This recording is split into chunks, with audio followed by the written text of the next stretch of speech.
వారు క్షేమముగా ఉండురనియు భక్తిహీనులు దేవుని సన్నిధిని బయలుపడరు గనుక వారికి క్షేమము కలుగుదనియు వారు నీడ వంటి దీర్ఘాయువును పొందకపోవుదురనియు నేను ఎరుగుదును. చాలండి, చిన్న మాట ప్రార్థన చేసుకుందా. నన్ను మమ్మల్ని మిక్కిలిగా ప్రేమిస్తున్న మా మంచి యేసయ్య, ప్రేమ కలిగిన తండ్రి, పరిశుద్ధుడానికి వందనాలు. ఏదైనా ముందు ప్రభా అయ్యా యేసయ్య నిశ్చయముగా ఆ జీవితాన్ని మీకు సమర్పించుకుంటున్నాం. ప్రార్థనలో, పాటల్లో, సమస్త కార్యక్రమంలో, స్తుతి ఆరాధనలో, అన్ని కార్యక్రమాల్లో తోడై ఉన్నారు ప్రభా. అయ్యా యేసయ్య వాక్యము నీది, ప్రకటించేవాడు నీవు, ఒప్పింపజేసేవాడు నీవు, వినుబుద్ధి పుట్టించి ఆత్మను అనుగ్రహించేవాడు నీవు. నీ యొక్క కార్యాన్ని మీరే జరిగించమని ప్రార్థన చేస్తున్నారు ప్రభా. మానవ స్వరాన్ని మెరుగుపరచండి. నేను మాట్లాడితే ఎవరికి ప్రయోజనం కాదు నాయన, మీరే మాట్లాడండి. మాకు కావలసిన శ్రేష్టమైన వర్తమానాన్ని మీరు మాత్రమే మాకు అందించమని మహిమ, ఘనత, ప్రభావం మీరు ఆరోపించుకోనని నజరేయుడైన యేసుక్రీస్తు నామములో ప్రార్థించి వేడుకొనుచున్నాము తండ్రి. ఆమేన్. ఆమేన్.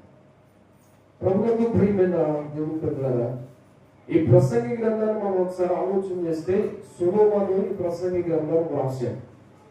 ఈ సొలొమోను ఎవరనంటే దావీదు గారి యొక్క కుమారుడు. ఎవరైనా దావీదు గారి యొక్క కుమారుడు. దావీదు ఇశ్రాయేలు ప్రజల్ని 40 ఏళ్ళు పరిపాలించాడు. 40 సంవత్సరాలు పరిపాలన చేశాడు. దావీదు యొక్క రాజ్యాన్ని దేవుడు సుస్థిరముగా ఇంకా తన తర్వాత తన పిల్లలు పరిపాలించేటట్లు దేవుడు ఏర్పాటు చేసుకున్నాడు. అయితే దావీదు మీద చూపిన శాశ్వతమైన కృప పిల్లల మీద కూడా దేవుడు చూపించాడు. ఎంత కృపను చూపించాడంటే దావీదు తర్వాత సొలొమోను తన శ్రేష్ఠ జీవితంలో సొలొమోను కొన్ని సందర్భాల్లో పడిపోయినప్పటికీ, విగ్రహారాధన వైపు తను మరల్చబడినప్పటికీ కూడా దేవుడు దావీదు మీద వచ్చిన కృప చేత సౌలును కూడా క్షమించాడు. సొలొమోనును కూడా దేవుడు క్షమించాడు.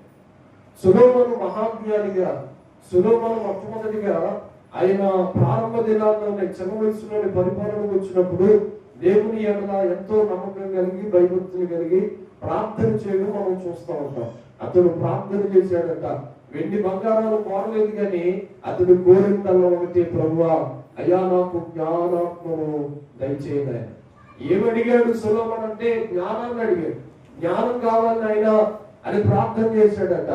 సొలొమోను వెండి బంగారాలు అడగలేదు, శత్రువుల ప్రాణాన్ని అడగలేదు, ఎవరి రాజ్యాలు నాకు కావాలని కోరుకోలేదు, వేటిని గురించి అతను ఆలోచన చేయలేదు. కనుక దేవుని యొక్క కృప చేత అతడు మనవి చేసిన దాన్ని దేవుడు సొలొమోనుకి చక్కగా దయచేశాడు. సొలొమోను కేవలం ఒకటి అడిగితే దేవుడు కావలసిన వాటన్నింటినీ దేవుడు సమృద్ధిగా సొలొమోనుకి ఇచ్చాడు. దేవుడికి స్తోత్రం. హల్లెలూయా. సొలొమోను ఒకటే అడిగాడు, నాకు జ్ఞానం ఇవ్వు ప్రభువా అని అడిగాడు. కానీ సొలొమోనుని దేవుడు విడిచిపెట్టకుండా, వినాలి, సొలొమోనుని దేవుడు విడిచిపెట్టకుండా చాలా విషయాల్లోనండి, అన్ని విషయాల్లో కూడా దేవుడు ధనాన్ని, శత్రువుల ప్రాణాన్ని, అలాగే రాజ్యాన్ని సుస్థిరపరిచే భాగ్యాన్ని, అన్ని విషయాల్లో దేవుడు కృప చూపించాడు.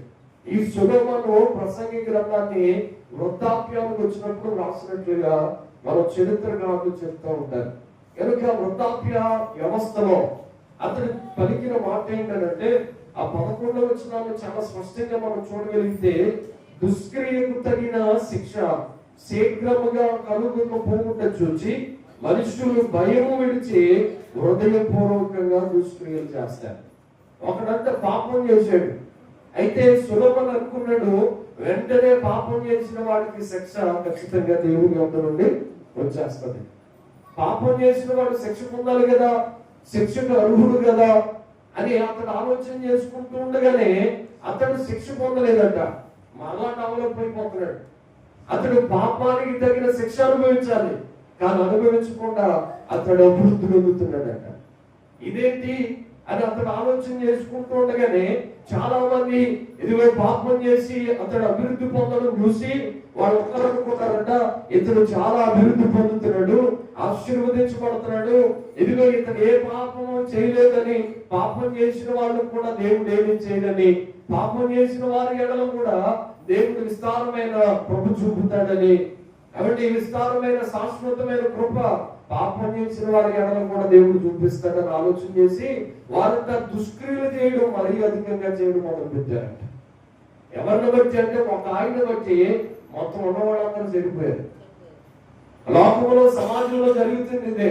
ఎవడన్నా తప్పు చేసి వాడు తప్పుకి తగిన శిక్ష రాకపోతే వెనకాల ఉన్న వాళ్ళు నీతిమంతులైతే వాళ్ళు ఏమనుకుంటారో తెలుసా, నేను నీతిగా ఉండి శ్రమ పడుతున్నాడు, ఆడేంటి చాలా పాపం చేసి అభివృద్ధిలో పడుతున్నాడు, అయితే వాడిని బట్టి నేను తెలుసుకుంటుంది ఏంటంటే నేను కూడా పాపం చేయొచ్చు అని ఆలోచనకు వచ్చారు. ఈ సొలొమోను కూడా ఆలోచన చేసి చాలా అనుభవ జ్ఞానంతో మాట్లాడుతున్నాడు, ఇలాగ చేసిన వారికి వెంటనే శిక్ష రాకపోవచ్చేమో గాని దేవుడు ఖచ్చితంగా శిక్ష వేస్తాడు. దేవునికి స్తోత్రం. హల్లెలూయా, హల్లెలూయా. ఆ 12వ వచనంలో అంటున్నాడు, పాపాత్ములు 100 మారులు దుష్క్రియలు చేసి దీర్ఘాయుష్మంతులైనను దేవుని యందు భయభక్తులు కలిగి ఆయన సన్నిధికి భయపడు వారు క్షేమముగా ఉండురనియు. ఎలా ఉంటున్నారంట? 100 మారులు పాపాత్ములై ఉన్నారంట. ఒకసారి 2 సార్లు కాదు, పాపం 100 సార్లు చేశాడు. వాడు దేవునికి భయపడి దేవుని ఎడల కృతజ్ఞత కలిగి ఉన్నవాడంట క్షేమముగా ఉంటారని మనసులో అనుకుంటే 13వ వచనంలో ఆ మాట కంటిన్యూ చేస్తున్నాడు, భక్తిహీనులు దేవుని సన్నిధిని భయపడరు గనుక వారికి క్షేమము కలుగుదనియు వారు నీడబట్టి దీర్ఘాయువు పొందగలుగురనియు నేను ఎరుగుతాను. దేవునికి భయపడని వారికి అక్కడ భక్తిహీనులు అనే మెన్షన్ చేశాడు. దేవునికి భయపడకుండా పాపం చేసిన వారి యొక్క జీవితాన్ని అంట భక్తిహీనుడు అని మాట్లాడుతున్నాడు. భక్తిహీనులు లోకంలో ఉన్నారా? ఉన్నారు. ఎప్పటి నుండి ఉన్నారు? భూమి పుట్టిన మొదలుకొని ఎప్పటి వరకు ఉన్నారు. భక్తిహీనులు లోకంలో కొనసాగుతూనే ఉన్నారు. నీతిమంతులు కూడా ఉన్నారు ఆ పక్షాన్ని. భక్తిహీనులు ఎలాగే ఉన్నారు, నీతిమంతులు కూడా అట్లాగే ఉన్నారు. మరి భక్తిహీనుని ఏమో విస్తారంగా అభివృద్ధి పొందుతా ఉంటే నీతిమంతుల శ్రమ పట్ల మనం చూస్తాం. ఒక యోసేపుని తీసుకుంటే నీతిమంతుడికి ఉన్నాడు, శ్రమ పడ్డాడు. అప్పుడు నీతిమంతుడని యోసేపు కనిపించవచ్చు. ఎందుకు ప్రభు నేను నీతిమంతుడు కొన్ని శ్రమ పడ్డాను ఎందుకని అనిపించవచ్చు. మనము క్రిస్మస్ దినం కనుక క్రిస్మస్ దినాన్ని పురస్కరించుకుని ఒక మాట చెప్పాలి. కన్య అయిన మరియా అలాగే యోసేపులు కూడా నీతిమంతులే. వాళ్ళు కన్య అయిన మరియ గాని యోసేపు గాని ఇద్దరు నీతిమంతులే. వాళ్ళు నీతిమంతులైనప్పటికీ కూడా శ్రమ పడ్డారు కదా. మనం చదివితే లూకా సువార్త 2వ అధ్యాయం 7వ వచనంలో సత్రములో వారికి స్థలము లేనందున పొత్తుగుడ్డలతో చుట్టబడి వారినట పశువుల తొట్టులో పరుండబెట్టిరి. వారికి స్థలము లేనందున. ఎవరికి స్థలం లేదు చెప్పండి? మరియమ్మ, యోసేపుకి, ప్రభు అయిన యేసుక్రీస్తుకి స్థలం లేదు. ఎవరి సత్రం అని మెన్షన్ చేయకూడదు. వాస్తవానికి తమను పైకి వినండి, సత్రము అని చెప్పకూడదు. సత్రములోనే కాదు, అసలు దావీదు పట్టణంలోనే వారికి స్థలం అనేది దొరకలేదు. యోసేపు గారు అన్నలు ఉన్నారు, యోసేపు గారి తండ్రి ఉన్నాడు, తన్నుంది. వాళ్ళ ఇంటి దగ్గరికి వెళ్ళి నాన్న ఒకసారి మాకు అవకాశం ఇచ్చి స్థలం ఇవ్వనంటే వాళ్ళు ఏమన్నా చిచ్చి అనుకోవడం. అలాంటి దాన్ని అంట పెట్టుకుని తిరుగుతున్నా. అసలు నీకన్నా సిగ్గు ఉండాలి, మాకన్నా సిగ్గు ఉండాలి, నువ్వు బయటికి వెళ్ళిపో అని బయటికి గెంటేస్తే యోసేపు నీతిమంతుడు కనుక ఆ మరియమ్మను అవమానపరచకుండా దేవుని అనుగ్రహము, దేవుడే ఈ లోకానికి రాబోతున్నాడు, చాలా మంది ప్రవక్తలు ప్రవచించిన ప్రవచనాన్ని దేవుడే నెరవేరుస్తున్నాడు కనుక ఆమె అలాంటిది కాదని కలలో దేవుడు మాట్లాడగా అతను విశ్వాసం ఉంచి తల్లిదండ్రులు అవమానించిన పక్కకి వెళ్ళి వాళ్ళు ఒక స్థలాన్ని చూసుకోవడం జరిగింది. అదే ఎక్కడట పశువుల సాగు. మరియమ్మ దగ్గరికి వెళ్తే మరియమ్మ మీ ఇంటి వారు కనీసం స్థలం ఇవ్వలేదానికి అని అడిగితే మరియమ్మ కూడా అంటది నా ఇంటి వారు కూడా నాకు స్థలాన్ని, వాళ్ళ తల్లిదండ్రులు కూడా ఉన్నారు, ఎందుకు స్థలం ఇవ్వలేదు? యోసేపు నీతిమంతుడు కదా. ఏమండి, యోసేపు నీతిమంతుడని వాక్యంలో రాయబడ్డది కదా. మరలా మరియమ్మ నీతిమంతురాలని వాక్యంలో రాయబడ్డది కదా. ఎంత నీతిమంతురాలంటే దేవుడు జల్లెలు పడితే దేవుడు చూస్తే భూలోకం వైపు కన్యకలలోనే అప్పుడు పరిశుద్ధురాలంట. చెప్పండి, స్తోత్రం చెప్పండి.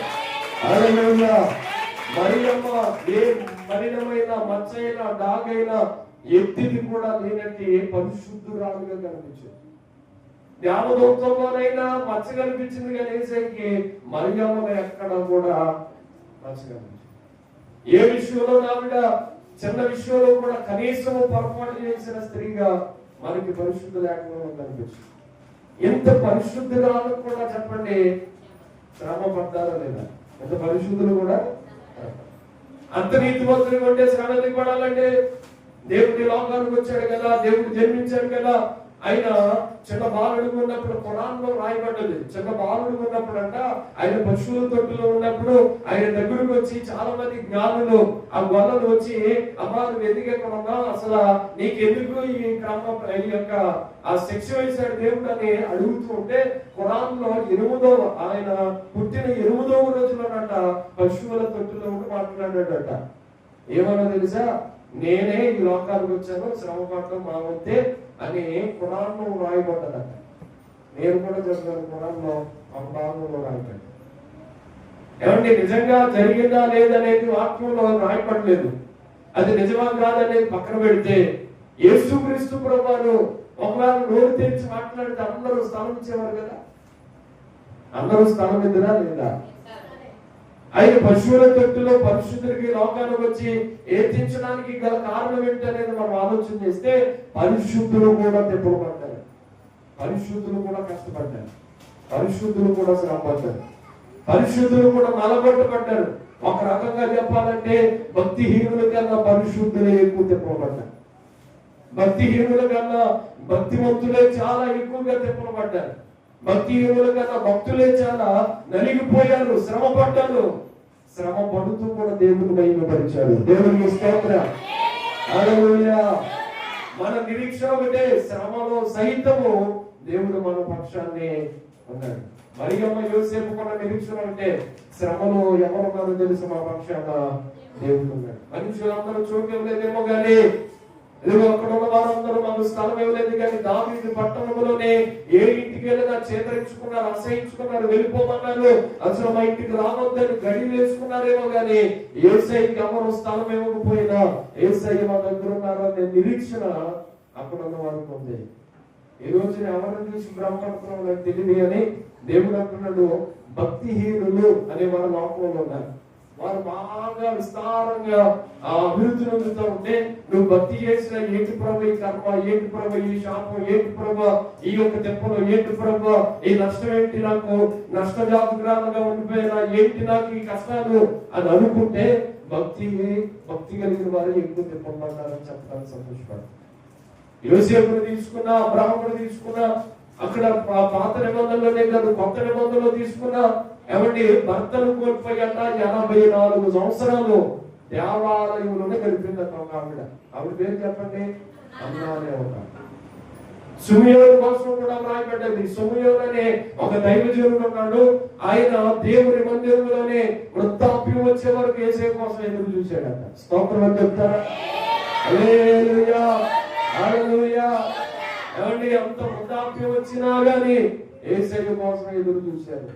మన నిరీక్షణ పడ ఒకటే, ఈ లోకంలో చాలా మంది అతిక్రమం చేసి పాపం చేసి ప్రబలిపోతా ఉంటే, మనం నీతిగా ఉన్నా శ్రమ పడతా ఉంటే మనకు చాలా సార్లు అనిపించవచ్చు ఆయన ఎందుకు నీతివంతుడిగా ఉన్నా శ్రమ పడుతున్నానని మనకు అనిపించవచ్చు. కానీ ఒక్కటి రుజువు ఏంటో తెలుసా? ఆయన వస్తాడు, ప్రతి వారి జీవితం తప్పగా దేవుడిస్తాడు. దేవుడికి స్తోత్రం. హల్లెలూయా. వారి క్రియలు చెప్పిన ప్రతి వారికి జీతం ఇవ్వడానికి ఆయన సిద్ధంగా ఉన్నాడు. అది మన నిరీక్షణ. వస్తానన్న యేసయ్య తప్పకుండా వస్తానంటే. దేవునికి స్తోత్రం. హల్లెలూయా. భక్తిహీనుల కోసం దేవుని వాక్యములో మనం మరొక మాటను చూడగలిగితే చూడండి, భక్తిహీనులు ఎలా ఉంటారనేది మనం చూస్తే కీర్తన గ్రంథం 32వ దావీదు కీర్తన 32వ దావీదు కీర్తన 10వ వచనాన్ని మనం చదువుకుందాం. భక్తిహీనులకు అనేక వేదనలు కలుగుచున్నవి, యెహోవా యందు నమ్మికించు వారిని కృపావరించి ఉన్నది. నిజమేనంటారా? ఏమండి భక్తిహీనులకు అనేక వేదనలు కలుగుతాయా? భక్తిహీనులకు వేదనలు కలుగుతున్నాయా? మరి మనమేంటి భక్తిహీనులకే బాగా డబ్బులు వస్తున్నాయి అనుకున్నాం. పాపం చేసేవాడే బాగా అభివృద్ధిలోకి వస్తున్నాడు, నోరేసుకున్నాడు, నేను రాజ్యమాన్ని అనుకుంటాం. మరి దావీదు ఏమంటున్నాడు? భక్తిహీనులకు వ్యాపారం కలుగుతున్నాయంట. మనమేమో అంతా ఆపోజిట్ గా ఆలోచిస్తాం. ఏమని? అదేంటి ప్రభా, లోకంలో చూసిన అదే మనకు అర్థమవుతుంది. భక్తిహీనంగా ఉన్నవాడే ఏమంటే నీతిగా, నియమంగా, యథార్థంగా దేవుని సన్నిధిలో నిష్ట కలిగి ఉన్న వాడికే శ్రమలు ఎక్కువ వస్తాయి.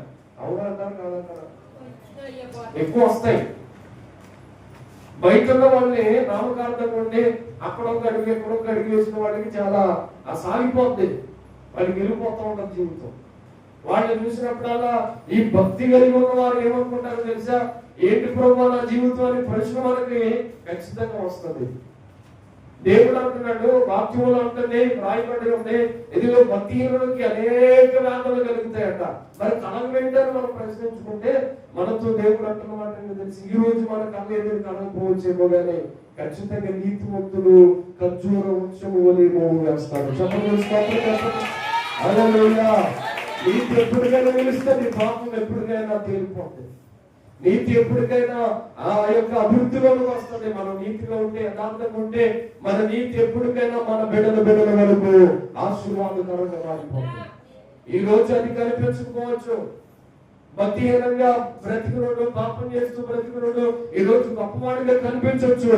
వాడు కొద్దిగా కాదు ఒకేసారి ఎవరి పైన ఉన్నోడు కిందకు పడితే పాతాళంలోకి వెళ్ళిపోయినట్టుగా వాడు పడిపోతాడు.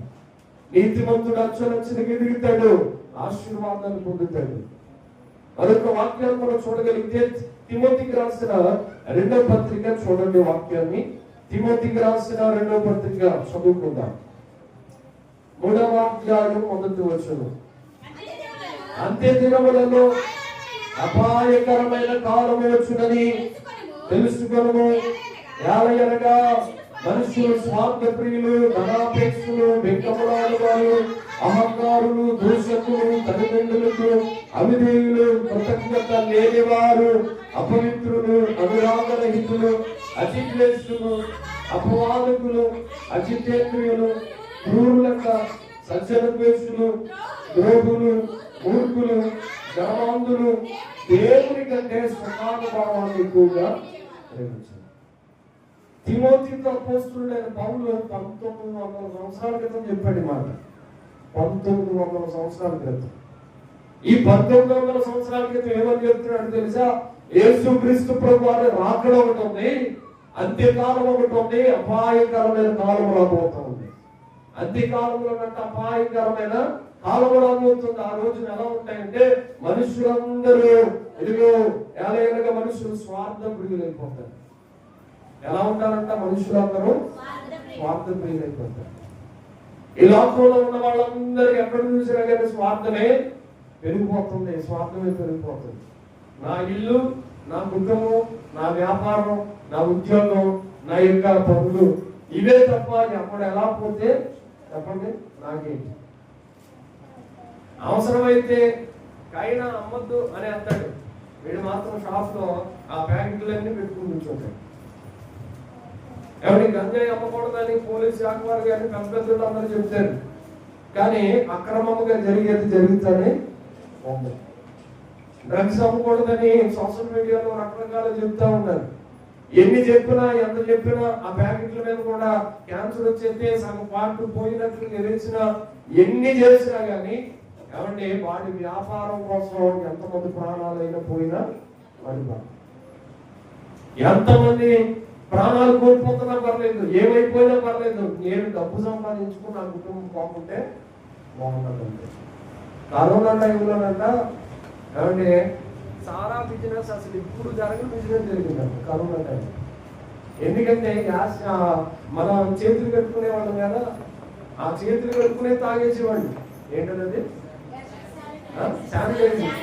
శానిటైజర్ తాగేసేవాళ్ళు చాలా మంది.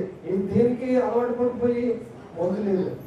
బ్రాండ్ షాపులన్నీ క్లోజ్ అయినప్పటికీ ఇక శానిటైజర్ అక్కడ దొరుకుతుందని అది తీసుకుని తాగే చచ్చిపోవడం కూడా మనం వార్తలో చూసాం.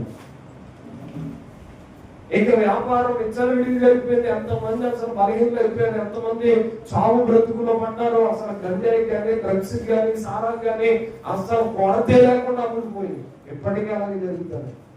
ఎక్కడెక్కడో దొరికేది సిటీలో మాత్రమే దొరికేది అనుకునే గంజాయి, డ్రగ్స్, భయంకరమైన వ్యాపారం నేటి మన పరిస్థితులు ఎక్కడ కూడా లోకంలో కూడా అమ్ముకుంటున్నారు. చిన్నపిల్లలు కూడా దాన్ని తీసుకుంటా ఉన్నారు. ఏంటి అంటే మనుషులందరూ ఎవడ ప్రాణాలు ఎలా పోయినా, వినండి జాగ్రత్తగా, ఎవడ ప్రాణాలు ఎలా పోయినా నాకేంటి పర్వాలేదు, నేను బాగుంటే చాలు, నా వ్యాపారం బాగుంటే చాలు, డబ్బులు సంపాదిస్తే. ఎంత స్వార్థం ఎక్కువైపోయింది ఆలోచన చేయండి. అసలు మనుషులు తల్లిదండ్రులు పాడైపోయినా, తల్లిదండ్రులు నాశనం అయిపోయిన పర్లేదు, నాకు డబ్బులు వచ్చి చాలనుకునే కన్న కొడుకులు మనం భూమి మీద చాలా మందిని చూసాం. లోకంలో అన్నదమ్ములు ఏమైపోయినా వాడి నాశనం అయిపోతే వాడి ఆస్తులు కూడా పంచుకుంటామన్న కన్న యొక్క తాళపుట్టిన అన్నదమ్ములు మనం చాలా మందిని చూస్తా ఉన్నాం. వాక్యం ఏమని చెప్తుందో తెలుసు, అంత్య దినాల్లో అపాయకరమైన కాలం వస్తుంది. ఆ రోజున మనుషులందరూ స్వార్థ ప్రియులుగా మారిపోతారు, స్వార్థ ప్రియులు అయిపోతారు. నేటి సమాజంలో కూడా ఏమంటే ఇప్పుడైనా జరుగుతుంది, అప్పుడు కూడా జరిగిందానంటే ఎప్పుడైనా స్వార్థంగా బ్రతికేవాడు స్వార్థంగా బ్రతుకుతూనే ఉన్నారు. ఈ రోజుల్లోనే ఉన్నారు. అప్పుడు లేరంటారా? అప్పుడు కూడా ఉన్నారు. యేసుప్రభు గారి భూమి మీదకి వచ్చినప్పుడు స్వార్థం కలిగిన మనుషులు లేరంటారా? 2023 సంవత్సరాలు 24 సంవత్సరాలు అయింది కదా. అప్పుడు ఆ పాత కాలానికి మనం వెళ్తే అప్పుడు స్వార్థ ప్రియులు లేరా? ఉన్నారు. యోసేపు దినాలకు వెళ్తే స్వార్థ ప్రియులు లేరా? అక్కడ కూడా ఉన్నారు. అన్నలే కదా స్వార్థం చేత తమ్ముడు ఇచ్చిపోతా ఉంటే అమ్మేద్దామని, చంపేద్దామని ఎన్ని ప్లాన్లు వేశారు. అప్పుడు కూడా స్వార్థ ప్రియులు లేరా? ఉన్నారు. అయితే అప్పటికి అంత్యకాలానికి వ్యత్యాసం ఏంటనేది మనం ఆలోచన చేస్తే దేవుడు వాక్యం ఏం చేస్తుందో తెలుసా? అప్పుడు 1% ఉంటే ఇప్పుడు 90% పెరిగిపోయేది. అప్పుడు 1% మాత్రమే ఉంటే అంత్యకాలానికి వచ్చేసరికట 90% పెరిగిపోతారు. ఊళ్ళో ఉన్న 10% కూడా నీతిమంతులు ఉంటారు. స్వార్థమే మనుషుల్లో. ఏమంటే స్వార్థం వల్ల కదా మనము బాగా రైస్ పాలిష్ చేసిన రైస్ తింటే షుగర్ వచ్చేసి 30 సంవత్సరాలకు షుగర్ వచ్చేసిందండి అనే సమాజంలో మనం చాలా మంది చూడలేదా? ఎన్ని సంవత్సరాలు అయ్యా అంటే 30 సంవత్సరాలు షుగర్ నా కోసం ప్రార్థన చేయడం వాళ్ళు చాలా మంది చూస్తారు. నేను హైదరాబాద్ లో పరిచయం వరకు వెళ్తే ఒక షాప్ దగ్గర నిలబడితే అది మొత్తం వైట్ హెయిర్ అయిపోయిందండి. ఎవరెత్తారంటే వెళ్ళాలంటే ముసలోళ్ళే తయారైపోతే చిన్నపిల్లలే. వాడికి స్కూల్కి వెళ్తున్నాడు, బ్యాగ్ తగిలించుకుని ఉన్నాడు. ఆ కుర్రోడి హెయిర్ అంతా మొత్తం వైట్ హెయిర్ అయిపోయింది. ఏం రంగులైతే ఆగుతుంది? దేవుడు ఇచ్చింది. ఎన్ని కలర్ డబ్బాలు వాడినా కానీ ఆగుతుందా? ఒరిజినల్ డూప్లికేట్ ఎప్పటికైనా. ఎన్నికలా జరుగుతుంది. అప్పుడు వృద్ధాప్యం వచ్చి 80-90 సంవత్సరాలు వచ్చే వరకు వైట్ హెయిర్ వచ్చేదే. చెప్పండి, వైట్ హెయిర్ వచ్చేదంటారా? ఏమో మేము అప్పుడు పక్కలేదన్నట్టు చూద్దాం. ఇలా వచ్చేటప్పటికి వైట్ హెయిర్ వచ్చిందానంటే ఎలా ముసలోడు ఆడికి 50 సంవత్సరాల నుండి ఎలా ముసలోడు అయిపోతాడంటారా అని జోక్ చేసుకునేవాళ్ళు. ఇప్పుడు 25 సంవత్సరాలు తింటా, 25 సంవత్సరాలు దాకా ఎందుకులే, 15 సంవత్సరాలు రాకుండా వైట్ హెయిర్ వచ్చేస్తున్నారు. ఏంటి అని అంటే కల్తీ ఫుడ్ తింటున్నాం. అప్పుడు 15 బస్తాలు ఎకరాలు పండిస్తే ఇప్పుడు 45-50 బస్తాలు పండేస్తుంది. అప్పుడు కనీసం ఏ విత్తనం వేసినా కానీ, ఏ పంట పండించినా కానీ ఏమంటే ఒక 10 లేకపోతే 15 బస్తాలు మాత్రమే వ్యవసాయం జరిగితే, వ్యవసాయం అని ఏది తీసుకున్నా మనకి తక్కువ మాత్రమే ఆ యొక్క రాబడి వస్తే, ఇప్పుడు డబ్బలో తిరుగులైపోయింది. ఎన్ని బస్తాలు ఇస్తారని పడ్డాము. ఎందుకంటే దానిలో కొట్టేదల్లా కల్తీయే. అప్పుడు నాణ్యమైన దాన్ని ఇచ్చేవారు, నాణ్యమైనదే తీసుకుని వచ్చేవారు. జనాభా పెరిగిపోయింది, విస్తారమైన జనాభా పెరిగిపోతుంది, అందరికి సరిపెట్టాలి. ఇప్పుడు ఏం చేస్తున్నారో తెలుసా? వాళ్ళు కూడా, రైతులు కూడా లాభం రావాలి, కాస్త డబ్బులు మిగలాలని వాళ్ళు కూడా చేసేది ఏంటో తెలుసా? మేము 10 బస్తాలు 15 బస్తాలు అప్పుడు పండించినట్టు ఇప్పుడు పండిస్తే మాకు గిట్టుబాటు రాదు.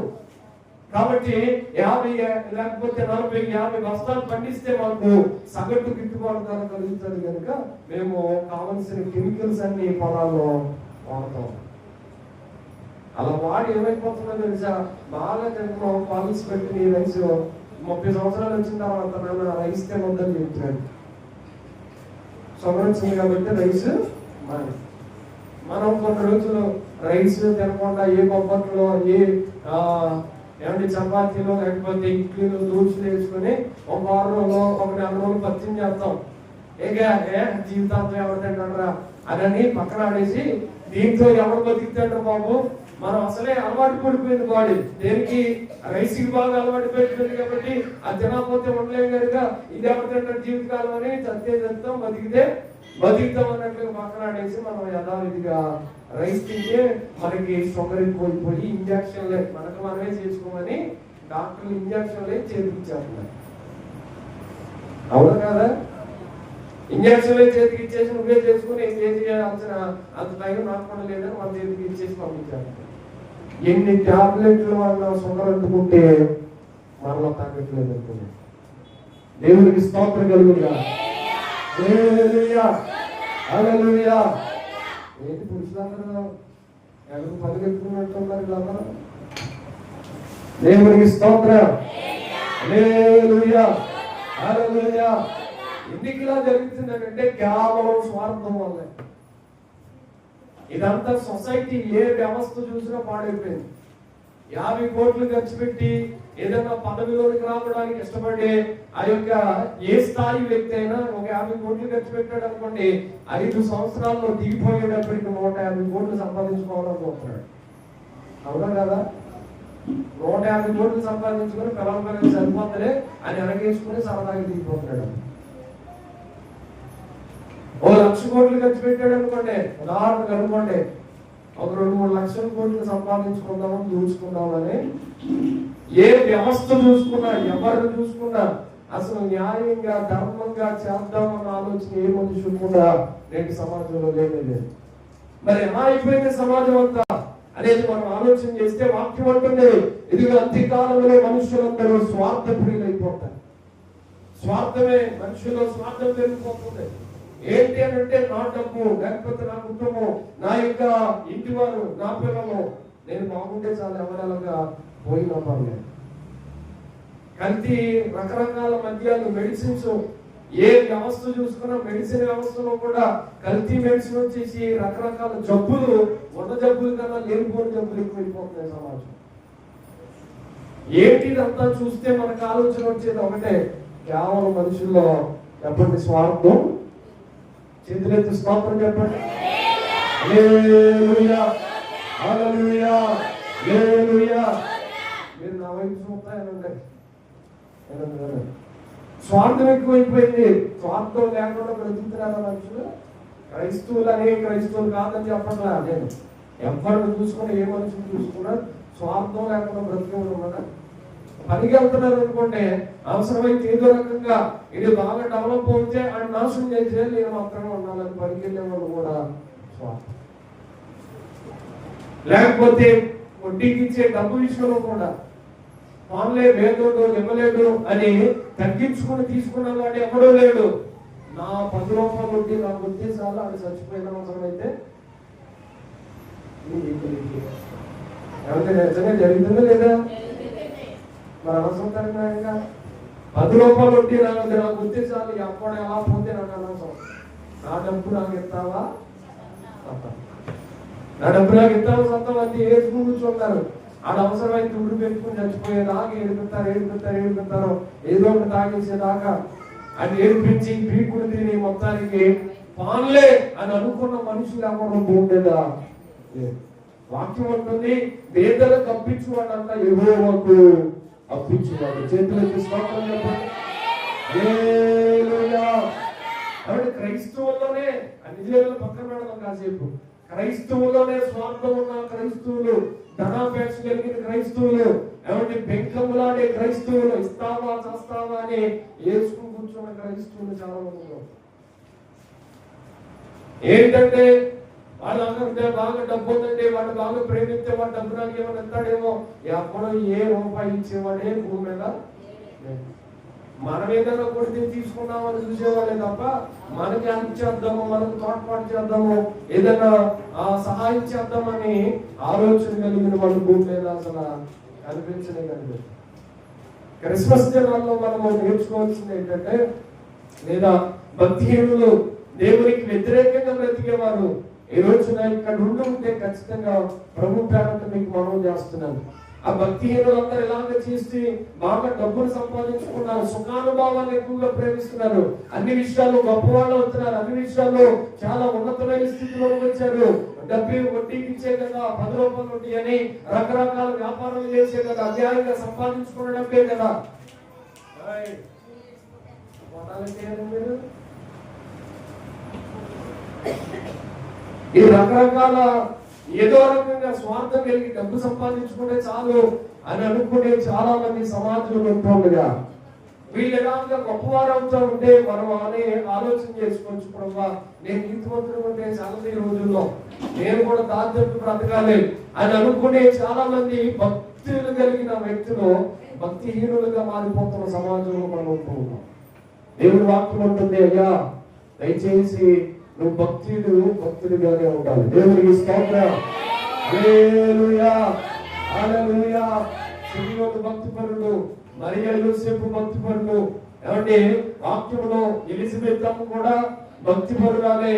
ఆవిడ చాలా ప్రసవ వేదన పడుతూ వందన సమర్పణ చేయగానే, మరి ఒక వందన సమర్పణ చేస్తుండగానే శిశువు అంట, గర్భంలో ఉన్న శిశువు గంతులు వేసింది.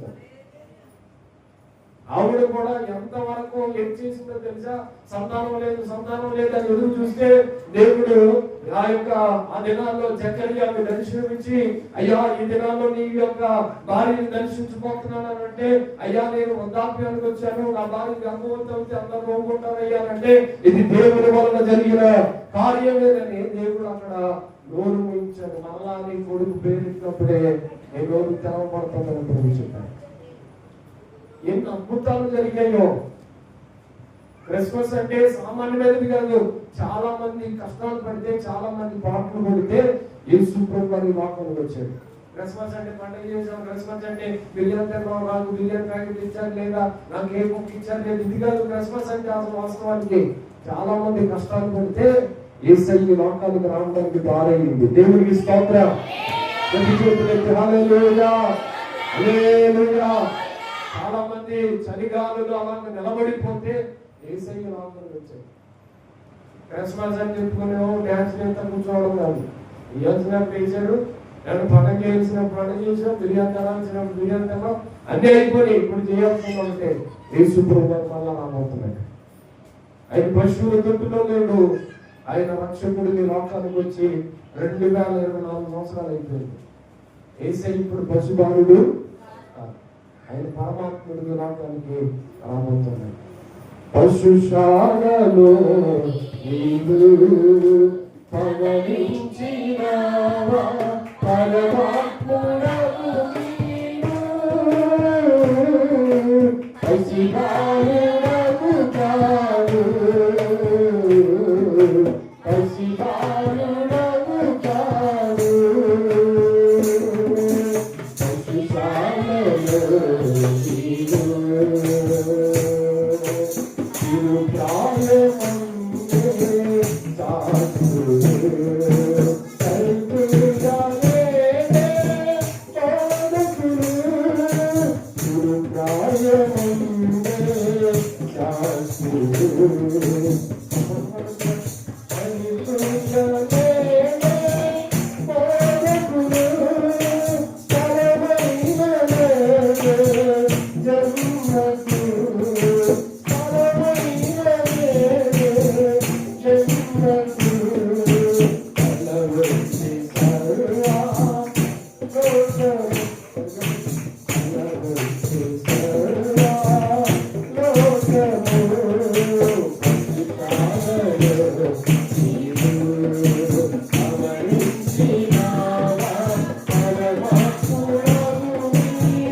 ఆయన పశుపాలుడు కాదు, ఆయన పరమాత్ముడైన. ఇంకా మనం పశువుల దొట్టులో లాలు అమ్మ లాలు పాఠం కదా, లాలి లాలి లాలు అమ్మ లాలి లాలి అని పాడని బాలయేసునకు లాలి. ఆ లాలి అంట కూర్చునే టైం కాదు. దేవునికి స్తోత్రం. యేసయ్య త్వరలో రాబోతున్నాడు. దేవునికి స్తోత్రం. హల్లెలూయా. ఆయన మధ్యాకాశానికి వచ్చి కనపడు మోగబోతా ఉంది.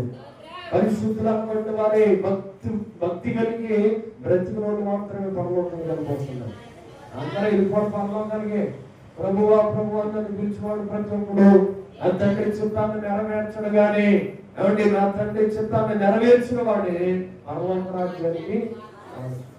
అందరూ ఎవరంట పరలోకానికి? చర్చిలో కూర్చున్నంత మాత్రాన మనం అందరం భక్తిమంతులు కాదు, బయట వాళ్ళందరూ పాపులు కాదు, ఏమంటే తెల్లని బట్టలు వేసుకుంటే పరిశుద్ధులు కాదు, తెల్లని బట్టలు వేసుకుంటే పరిశుద్ధులు కాకుండా పౌరం. పలానా మందిరానికి వెళ్తే పరిశుద్ధులు, ఈ మందిరానికి వెళ్తే పరిశుద్ధులు కాకుండా ఉంటారని గ్యారంటీ ఏమి లేదు. సంఘ భేదము, ఏమంటే కుల భేదము, వస్త్రధారణ భేదము, ఏ భేదము లేదు. యేసయ్యను సొంత రక్షకునిగా అంగీకరించి పాపాన్ని విడిచిపెట్టి లోకానికి దూరమై పరిశుద్ధాత్మను పొందుకుని పరిశుద్ధులుగా బ్రతికితే యేసయ్య త్వరలో వచ్చినప్పుడు మనం స్తోత్రం కలుగునుగా. హల్లెలూయా, హల్లెలూయా. ఇంకా చాలా మంది శాస్త్రులు దాన్ని పరిశీలన ఫీలింగ్ పోతూ ఉంటారు. నేను చాలా పరిశుద్ధులు తెలుసా అంటే ఈ ఫీలింగ్ ఏంటంటే ఉన్న వాళ్ళందరూ పాపులేదు. అమ్మా నీ పరిశుద్ధులు చాలా నమస్కారం, కానీ ఒక మాట నువ్వు చాలా పరిశుద్ధులు అయ్యి ఉండొచ్చు, కానీ అందరూ పాపులు మాత్రం. మనం చాలా పరిశుద్ధులుగా మనం భక్తి చేస్తూ ఉండొచ్చు, కానీ బ్రతుకు వాళ్ళందరూ పాపులే అని అంచనా వేయడం చాలా తప్పు. దేవుని వాక్యం ఉంటుంది, నీతిమంతుడు ఒక్కడును లేడు, మరి ఒక్కడును లేడు, అందరూ పాపము చేసి దేవుని అనుగ్రహించి మహిమలు. అందరూ నీతిగా బ్రతకాలని ఉన్నది. కొన్నిసార్లు తప్పనడుగులు వేస్తూ ఉంటాం, కొన్నిసార్లు జారిపోతూ ఉంటాం, మళ్ళా నిలబడుతూ ఉంటాం. చిన్నపిల్లలు అడుగులేస్తూ కింద పడిపోతూ ఉంటాడు. అలాగని వాడు పరిగెట్టక మానవుడు నడవక ఏదో ఒక రోజుకి నడుస్తాయి. నా విశ్వాసం కూడా అంతే. రక్షణ పొందిన వాళ్ళందరూ ఏదో ఒక రోజు ఖచ్చితంగా సంఘంలో నిలబడతారు. దేవునికి స్తోత్రం. హల్లెలూయా. ఒకవేళ జారిపోతా ఉన్నా దేవుని మాట చెబుతున్నాం, ఏదో ఒక రోజుకి ఖచ్చితంగా సంఘంలో నిలబడతారు. ఒకసారి అడిగాను అయ్యారు, పెద్ద అయ్యారు అడిగాను, అయ్యా అంటే నాకు ఒక డౌట్ ఉంది, పెద్ద పెద్ద సంఘాల్లో ఉన్న వాళ్ళు అందరూ పరలోకం వెళ్తారా, చిన్న చిన్న మందిరాల్లో ఉన్న వాళ్ళు పరలోకం వెళ్ళరా అని అడిగితే ఆయన అన్నాడు, ఆర్సీఎం లేదు, సిఎస్ఎం లేదు, ఏమంటే లోదరం లేదు, బాప్టిస్ట్ అని లేదు, పెంతుకోస్తు అని లేదు, ఏ సంఘం అని లేదు. పెంతుకోస్తులోను, బాప్టిస్టులోను, లోదరంలోను, సిఎస్ఏలోను, ఆర్సీఎంలోను ఏ సంఘంలో ఉన్నా నీతిమంతులు మాత్రమే పరలోకం వెళ్తారు. ఆయన అనుభవం చేస్తా, లేకపోతే ఆయన జల్లుని బట్టి ఆయన అనుభవంతో చెప్పిన మాటలు. సంఘ భేదం ఏమీ అక్కడికి రాదు. సంఘాలన్నింటిలో పరిశుద్ధులు ఉంటారు, వాళ్ళందరి మధ్య ఆకాశానికి వెళ్తారు. దేవునికి స్తోత్రం. హల్లెలూయా. దానిని ఏమంటారంటే సార్వత్రిక సంఘం అంటారు. అన్ని సంఘాల్లో ఉన్న పరిశుద్ధులంతా అక్కడ కనబడతారు చూడండి. ఆ మధ్య ఆకాశంలో కనబడినప్పుడు అది సార్వత్రిక సంఘం, యేసయ్యకు కావలసిన వధువు సంఘం. అది ఎత్తబడి కన్యక లేకపోతే వధువు సంఘం అని పేరు పెట్టారు. అయితే భక్తిహీనులుగా ఉన్న సంగతి ఏంటి? దేవుని వాక్యంలో చాలా ఆ మాటలు మనం చూడగలం, కానీ ఏళ్ళగా మనుషులు స్వార్థ ప్రియులుగా ఉన్నారంట. ఎక్కడ చూసినా స్వార్థమే, ధనాపేక్ష, బెంకంలాంటి వారు, అహంకారులు, దూషకులు, అహంకారం కలిగిన బ్రతికిన వాళ్ళు మనం చాలా మందిని చూస్తూ ఉంటాం. దోషకులంట, మాట్లాడితే నోరు విప్పితే బూతులే మాట్లాడే వాళ్ళని చాలా మందిని మన సమాజంలో చూస్తూ ఉంటాం. తల్లిదండ్రులకి అవిధేయులు కలిగిన వారిని కూడా చాలా మందిని చూస్తూ ఉంటాం. కృతజ్ఞత లేకుండా ఉన్న వారిని కూడా చాలా మందిని చూస్తాం. ఈ మాట చాలా ఇంపార్టెంట్ అండి. అన్నింటికన్నా ప్రాముఖ్యమైనది ఏంటంటే భక్తిలో నుండి పడిపోయే ప్రమాదం ఎక్కడ కలుగుతారంటే కృతజ్ఞత లేకుండా ఉన్న వారికి జీవితంలో కలుగుతారు. కృతజ్ఞత అనేది ఒక కొంతమందికి ఎన్ని మేలు జరిగినా, ఎంత ఆశీర్వదించబడినా, ఎంత గొప్ప కార్యాలు ప్రభు వారి పక్షాన్ని చేసినా ప్రభువు ఇలా చేశాడని చెప్పలేరు, నోరు మూయబడిపోతూ ఉంటాయి. చాలా మంది జీవితాలు అలాగే ఉంటాయి. వాక్యంలో మనం చూస్తే యేసయ్య ఆయన ప్రతి స్థలంలో కూడా మీరు చదువుకుంటే ఆ కొరింథీయులకు రాసిన మొదటి పత్రిక 11వ అధ్యాయం 23వ వచనంలో ఆ మాట ఉంటది. యేసు అప్పగింపబడిన రాత్రి ఒక రొట్టెను పైకెత్తి అక్కడ ఉంటది కృతజ్ఞతాస్తుతులు. యేసయ్య ఏం చేశాడు? కృతజ్ఞతాస్తుతులు చెల్లించాడంట. తర్వాత యోహాను సువార్తలో కూడా 11వ అధ్యాయంలో అక్కడ కూడా మనకు మాటలా వ్రాయబడి ఉంటది. ఆయన యొక్క భోజన పదార్థాలు పైకెత్తి యేసయ్య కృతజ్ఞతాస్తుతులు చెల్లించి వాటిని విరిచి ఇప్పుడు మీరు పట్టుకెళ్ళి పంచిపెట్టమని చెప్పారు. యేసయ్య మనందరికి మాదిరి. యేసు ప్రభువు అన్ని విషయాల్లో తండ్రికి ఎలా లోబడ్డాడో తెలుసా? ఆయన సమానంగా విడిచిపెట్టకూడని భాగ్యమని ఫిలిప్పీయులకు రాసిన పత్రిక 2వ అధ్యాయంలో ఉన్నది. యేసు ప్రభువు తండ్రితో కూడా విడిచిపెట్టకూడని భాగ్యమని ఎంచుకోలేదు, కానీ దాసుని స్వరూపము ధరించుకొని ఎవరి విక్తునిగా చేసుకుని లోకానికి యేసయ్య వచ్చాడు. దేవునికి స్తోత్రం. హల్లెలూయా. ఎవరి తండ్రితో సమానమా కాదా? ఫిలిప్పీయులకు రాసిన పత్రిక ప్రకారం తండ్రితో సమానమే యేసయ్య. యేసు ప్రభువారు అన్నా, తండ్రి అన్నా, పరిశుద్ధాత్మ దేవుడు అన్నా మూడు ఒకటే. ఆయన త్రిత్వంలో ఏకత్వం కలిగి ఆయన పరిపాలన చేస్తా ఉన్నాడు. ఆయన ఆదికాండమును మొదలుకొని మత్తయి సువార్త వరకు ఇంచుమించుగా యెహోవా దేవుడిగా కనపరిచాడు. తర్వాత యేసుక్రీస్తు ప్రభువారిగా భూమి మీదకి దాసుని స్వరూపం ధరించుకుని పరలోకంలో మహిమను విడిచిపెట్టి, పరలోకంలో భాగ్యాన్ని విడిచిపెట్టి ఈ లోకానికి దాసుని స్వరూపం ధరించుకుని లోకానికి వచ్చాడు. ఆయన వెళుతూ ప్రార్థన చేయండి, మీరందరూ ప్రార్థనలో ఉండండి, ఆదరణకర్త యొక్క పరిశుద్ధాత్మను మీ మధ్యలోకి పంపిస్తానని చెప్పాడు. అట్లాగే పరిశుద్ధాత్మ దేవుడు ఇప్పుడు మన మధ్యలో ఉన్నాడు. దేవునికి స్తోత్రం. హల్లెలూయా. 3 సందర్భాల్లో 3 వ్యక్తులుగా కనిపించిన ఆయన ఒక్కడే. ఆయన పేరు నజరేయుడైన యేసు. ఆయన ఒక్కడే దేవుడు. అయితే పిల్లల్ని కూర్చోబెట్టండి, లేకపోతే ఎట్లా? అరే చిటిగా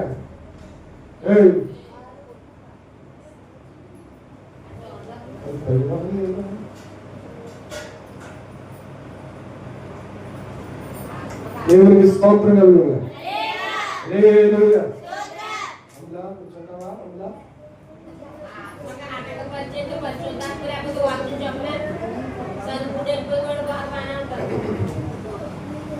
హల్లెలూయా. హల్లెలూయా. ఎందుకు వచ్చింది? రాకపోతే దండం పెట్టుకుంటాను. చర్చిలో వచ్చిన తర్వాత అసలు కలవకూడదు. ఒకవేళ బాగా అర్జెంట్ అయితే తప్పదనుకుంటే లేచాను. నేను ఎవరు లేచానో అర్జెంట్ అనుకుంటా. ఎవరు ఫిక్స్ అయిపోయింది, అలా ఫిక్స్ అయిపోయింది. ఒకవేళ ఆడికి లేచేయాలంటే ఆడి బాగా అర్జెంట్, ఇంక తప్పకే అనుకున్నాడు అంతే. మరణాలు అన్నీ అనుకోండి. పిల్లలైనా క్రమంగా ఉండాలి. చర్చిలో సంచుకుని పిల్లలు క్రమంగా ఉంటుంది. టీచరమ్మ క్రమం లేకుండా చెప్పేస్తున్నాయంటే అన్నీ కష్టపడిపోయి చేయడం. దేవుడికి స్తోత్రం. హల్లెలూయా. మరి ఏం చెప్పాలి? వీళ్ళు సండే స్కూల్ రావట్లేదు. ఒకసారి చింతగడ్ని ఆడుకోవచ్చు. ఎలా వస్తాయండి? భయం ఉండాలి కదా. ఈ సండే స్కూల్ పిల్లలకి ఇంకోటి చేయాల్సింది ఏంటంటే, వాళ్ళకి ఏ గ్రంథం ఏ కాలంలో రాయబడ్డదో నేను పూర్తి చేసి చెప్తాను మీకు, అవి చెప్పండి.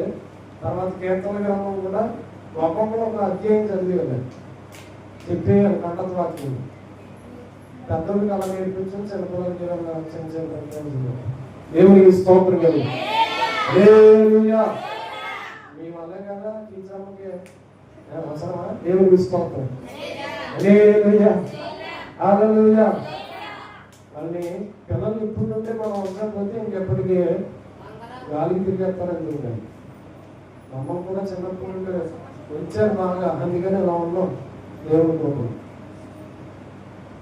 ఓకే, దేవుడి వాక్యంలో ఇక్కడ తిమోతికి రాసిన 2వ పత్రిక మనం చదువుతున్నాం.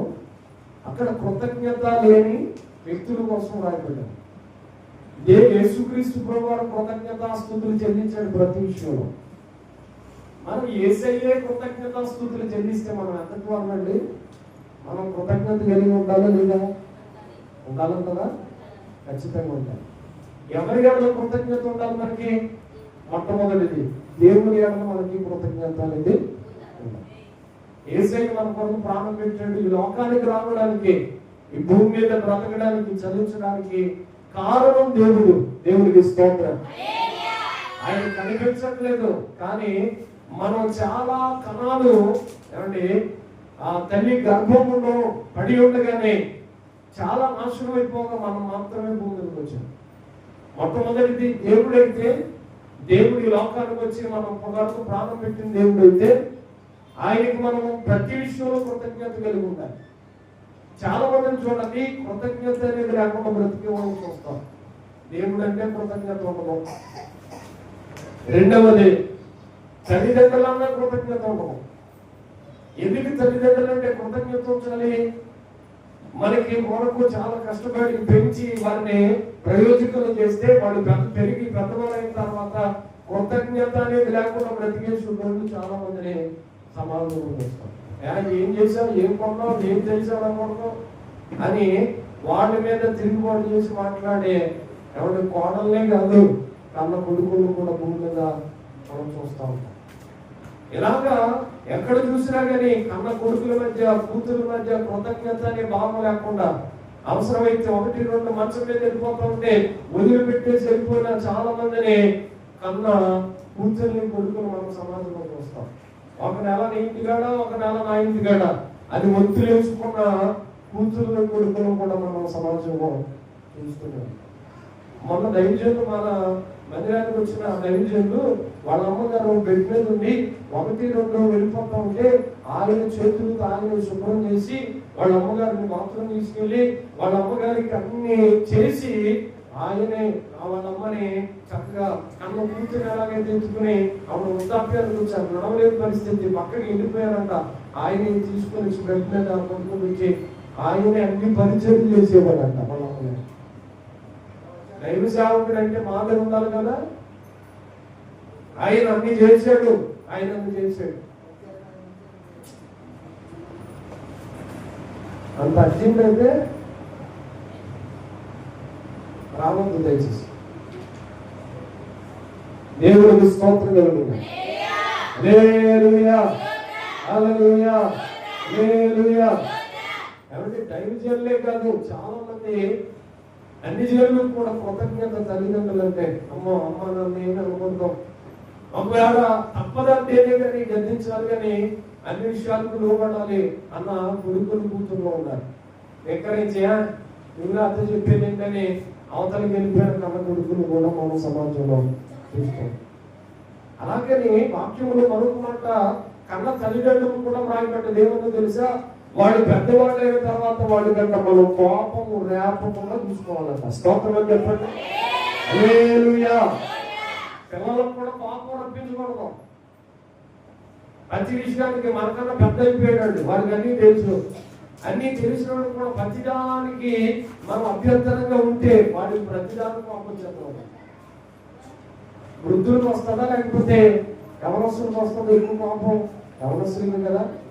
కానీ అదేంటో ముసలి కోపం ఈ మధ్య కోపం ఎక్కువ. మాకంటే కోపం వచ్చేది. అసలు నాలుగుడికి రావాలి కోపం, సాహసుడికి అసలు దేవుడి స్తోత్రం అని అనిపిస్తుంది ఒక్కోసారి. కానీ ప్రభు నీకు స్తోత్రం స్తోత్రం అనుకుంటున్నా, స్తోత్రం అనుకోవాలి. మనోళ్ళకి రావాలి, కానీ ముసలికి వస్తుంది. వాక్యం అంటే యవనస్తులకి కోపం రాకూడదు. దేవుడి దయలో, దేవుడి శిక్షలో వారిని పెంచండి. చిన్నప్పుడు నుండి సంధించుకోరా, ప్రార్థన చేసుకోరా, ప్రార్థనలో ఉండరా అని చిన్నప్పుడు నుండి ప్రార్థన అలవాటు చేస్తే, వాక్యం అలవాటు చేస్తే అది ఎప్పటికీ నీ మాట కూడా తప్పిపోవడం. దేవుడికి స్తోత్రం చెప్పి వాడు ఎప్పటికీ పాడైపోవడం. వాడు బలాదుల తిరుమల చేసిన తిన్నెట్టేసి మొక్కలంతా కుక్కేస్తే, దాసి అన్ని మెక్కేస్తే అది బలంగా తయారైపోయి అసలు నిన్నే తిరిగి అవసరమైతే నిన్నే 4 తన్నేసి అవతలకి వెళ్ళిపోయి ఊరి మీద తిరుగుతూ ఉంటాడు. ఎవరు వస్తున్నారా? మీ తల్లిదండ్రులు లోపల పెద్ద ఉన్నారా? మీరు చాలా జాగ్రత్త. మీ పిల్లలు కోపం రాకుండా ప్రతి విషయాన్ని సాగదీసి వాళ్ళని ఇబ్బంది పెట్టద్దు దయించు. దేవునికి స్తోత్రం. హల్లెలూయా. మీరు పిల్లల ఎడల కృతజ్ఞత కలిగి ఉండాలి. పెద్దవాళ్ళ ఎడల తల్లిదండ్రులు పిల్లలు కూడా కృతజ్ఞత కలిగి బ్రతకాలి. మూడో మాట, కృతజ్ఞత ఎవరి ఎడల ఉండాలంటే దైవ సేవకుల ఎడల మందిర ఎడల కృతజ్ఞత ఉండాలి. దేని ఎడల? దైవ సేవకుల ఎడల మందిరం ఎడల కృతజ్ఞత అనేది ఉండాలి. ఎందుకు కృతజ్ఞత ఉండాలంటే వాస్తవానికి మందిరానికి రాకపోతే మనం పాడైపోతాం. మందిరానికి రాకపోతే మనం గర్భంతులైపోతాం. మందిరానికి రాకపోతే అంత్యకాలంలో ఎక్కబడలేము. మందిరానికి రాకపోతే మనం పరలోకాన్ని సిద్ధపరచబడలేము. మందిరానికి మనం ఎప్పుడైతే వస్తామో మందిరంలో ఆ చెప్పబడింది ఏదైతే మనం తెలుసుకున్నామో దాని ద్వారా ఖచ్చితంగా మనం ఆశీర్వాదం ఒక రోజుకి పొందుకుంటాం. అందుకని వినివారు మాత్రమేనంట చెవులు కలిగిన వాళ్ళ ఆత్మ సంగతులు చెప్పుతున్న మాటలు వినులు కాకుండా. అందరికీ ఆత్మ సంగతులు ఇవ్వడం, వాక్యం చెప్తా ఉంటే నాకు కాదులే అని ఇప్పుడు పని ఇప్పుడు చేసుకుంటా ఉంటాం. వాక్యం చెప్తా ఉంటే నాకు కాదులే అని వెళ్ళిపోతాయని వాళ్ళు వెళ్ళిపోతూ ఉంటారు. వాక్యం రెండంచులు కలిగిన ఖడ్గం, ఒకటి నాకు ఒకటి మీకు, అది విభజించు మట్టుకు దూర్చు అనేకమైన హృదయము పరిశోధించుతున్నంత చాలా హృదయాన్ని దేవుడికి దగ్గరగా చేస్తూ ఉంటాడు. రెండంచులు కలిగిన బలమైన ఖడ్గము దేవుని వాక్యం. దేవునికి స్తోత్రం. హల్లెలూయా. హల్లెలూయా. భక్తిహీనులుగా తయారైపోతున్న ఈ లోకంలో దేవుని వాక్యంలో చూడండి, భక్తిహీనులుగా ఉన్న ఒక చరిత్ర మీకు జ్ఞాపకం చేస్తాను. ఆదికాండం దేవుని వాక్యాన్ని చదువుకోవచ్చు. ఆదికాండం 19వ అధ్యాయం. ఆదికాండం 19వ అధ్యాయం మొదటి వచనం చదువు. ఆ సాయంకాలమందు ఆ ఇద్దరు దేవదూతలు సొదొమ చేరినప్పటికీ లోతు సొదొమ ఎవరి యొక్క కూర్చుంటే నేను లోతు వారిని చూచి వారిని ఎదుర్కొన్నటకు లేచి సాష్టాంగ నమస్కారం చేసి, నా ప్రభువులారా దయచేసి మీ రాష్ట్రానికి వచ్చి రాత్రి వెళ్ళవచ్చి కాళ్ళు కడుక్కోండి, నేను పెద్దగా నిలేచి మీ ప్రాణులను వెళ్ళవచ్చునను. అందుకు వారు అలా కాదు, నడివీధిలో రాత్రి వెళ్ళవచ్చునని చెప్పింది. అయినను అతడు మిక్కిలి బలవంతము చేసినప్పుడు వారు అతని తట్టు తిరిగి అతని ప్రవేశించేది. అతడు వారికి విందు చేసి పొంగని రొట్టెలను కాల్చగా వారు భోజనం చేసేది. లోతు దినాల్లో యేసుక్రీస్తు ప్రభువు వారు వారి ఇంటికి వెళ్ళారంట. నేను యేసయ్య ఇంటికి వెళ్ళాడని ఎందుకు చెప్తున్నానంటే దేవదూతలను రాయబడ్డది అని దేవదూతలు కాదు అని, తండ్రి కుమార పరిశుద్ధాత్మ. ఎందుకంటే దేవదూతలకు నమస్కారం చేస్తే దేవదూతలు ఒప్పుకోము. చాలా సందర్భాలు మాకు నమస్కారం చేయొద్దు, సాష్టాంగ పడవద్దని రాయబడ్డది వాక్యం. దేవదూతల సాష్టాంగ పెడితే అస్సలు ఒప్పుకోరు. రెండవ మాట ఏంటంటే తండ్రి కుమార పరిశుద్ధాత్మ దేవుడికి అబ్రహాం భోజనం పెట్టినట్టుగా ఎక్కడ కూడా పొంగని రొట్టెను తయారు చేసి భోజనాన్ని పెట్టాడు. కనుక ఇంటికి వచ్చిన అతిథులు ఎవరో తెలుసా? డైరెక్ట్ గా పరలోకం నుండి వాళ్ళు ఇంటికి వచ్చేసారు. దేవుడికి స్తోత్రం కలిగింది. హల్లెలూయా. ఎవరింటికి వెళ్తాడు దేవుడు? భక్తులింటిగా, భక్తిహీనులింటిగా? భక్తులింటికి వెళ్తాడు. అందరింటికి రావడం దేవుడు. కనుక భక్తులింటికి వెళ్ళాడు. వాళ్ళేమో నమస్కారం చేశారట, ఇంటికి రమ్మన్నారట, బలవంతం చేశారట. అయ్యో ఈ రాత్రికి మా ఇంటి దగ్గర ఉండమని బ్రతిమాలుకున్నాడట. ఆ రాత్రికి వాళ్ళ ఇంటి దగ్గర ఉంటే భోజనాలు సిద్ధపరిచి పెట్టాడట. భోజనం చేసి కూర్చుంటే ఆ గ్రామస్తులందరూ ఎలా తయారయ్యారో తెలుసా? వాళ్ళందరూ ఇందాక చదువు ఆ మాటకి ఇక్కడ లింక్ అయి ఉంటుంది, అందుకని చదివించాను ఈ మాట. ఏంటి అనేది మనం ఆలోచన చేస్తే 3వ వచనం, తిమోతికి రాసిన పత్రిక 3వ అధ్యాయం 3వ వచనం. అనురాగరహితులు, అతిద్వేషులు, అపవాదికులు, అజిత్వేంద్రియులు, క్రూరులు, సజ్జనద్వేషులు, ద్రోహులు, మూర్ఖులు, గర్వాంగులు, దేవుని కంటే సుఖానుభవములు ఎక్కువగా ప్రేమించువారు. ఇక్కడే వ్రాయబడ్డది కామాతురాత కలిగిన వారు కూడా ఉంటారట. దేవుని వాక్యం బింకములాడు వారు, అహంకారులు, దూషకులు, తల్లిదండ్రులకు అవిధేయులు, కృతజ్ఞత లేనివారు అని వ్రాయబడ్డది. మరొక చోట ఎఫెసీయులకు రాసిన పత్రికలో అక్కడ కూడా దేవుని వాక్యం వ్రాయబడుతుంది. అది చూపించే సమయం కాదు కానీ వినండి. ఇక్కడ వ్రాయబడిన మాటకి మనం ఆలోచన చేస్తే ఈ లోతు దినాల్లో భక్తుల ఇంటికి దేవుడు వెళితే వాళ్ళకి భోజనం పెడితే ఇంటి వారందరూ తలుపులు కొడుతున్నారంట. వారితో మేము పాపం చేయాలి, మా దగ్గరికి పంపించము. కింద వచ్చిన జరుగుతారా